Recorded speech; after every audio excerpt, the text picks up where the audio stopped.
بسم اللہ الرحمن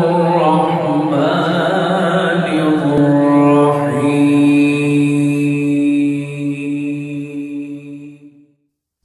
ایک بادشاہ کے سامنے کسی عالم نے یہ مسئلہ بیان کیا کہ زانی کے عمل کا قرض اس کی اولاد یا اس کے اہل خانہ میں سے کسی نہ کسی کو چکانا پڑتا ہے۔ اس بادشاہ نے سوچا کہ میں اس کا تجربہ کرتا ہوں۔ اس کی بیٹی حسن و جمال میں بے مثال تھی۔ اس نے شہزادی کو بلا کر کہا کہ عام سادہ کپڑا پہن کر اکیلی بازار میں جاؤ، اپنے چہرے کو کھلا رکھو اور لوگ تمہارے ساتھ جو معاملہ کریں وہ ہو بہو آ کر مجھے بتاؤ۔ شہزادی نے بازار کا چکر لگایا، مگر جو غیر محرم شخص اس کی طرف دیکھتا وہ شرم و حیا سے نگاہیں جھکا لیتا۔ کسی مرد نے اس شہزادی کے حسن و جمال کی طرف دھیان ہی نہیں دیا۔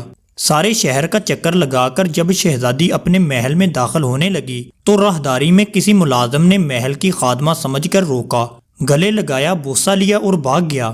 شہزادی نے بادشاہ کو سارا قصہ سنایا تو بادشاہ رو پڑا اور کہنے لگا کہ میں نے ساری زندگی غیر محرم سے اپنی نگاہوں کی حفاظت کی ہے، البتہ ایک مرتبہ میں غلطی کر بیٹھا اور ایک غیر محرم لڑکی کو گلے لگا کر اس کا بوسہ لیا تھا۔ میرے ساتھ بھی وہی کچھ ہوا جو میں نے اپنے ہاتھوں سے کیا تھا۔ سچ ہے کہ زنا ایک قصاص والا عمل ہے جس کا بدلہ ادا ہو کر رہتا ہے۔ دوستو، ہمیں اس واقعہ سے عبرت حاصل کرنا چاہیے۔ ایسا نہ ہو کہ ہماری کوتاہی کا بدلہ ہماری اولادیں چکاتی پھریں۔ جو شخص چاہتا ہے کہ اس کے گھر کی عورتیں پاک دامن بن کر رہیں، اسے چاہیے کہ وہ غیر محرم عورتوں سے بے تما ہو جائے۔ اسی طرح جو عورتیں چاہتی ہیں کہ ہمارے خاوند نیکوکاری کی زندگی گزاریں، بے حیائی والے کاموں کو چھوڑ دیں، انہیں چاہیے کہ وہ غیر محرم مردوں کی طرف نظر اٹھانا بھی چھوڑ دیں تاکہ پاک دامنی کا بدلہ پاک دامنی کی صورت میں مل جائے۔ رہ گئی بات کہ اگر کسی نے پہلے یہ کبیرہ گناہ کیا ہے تو توبہ کا دروازہ کھلا ہے۔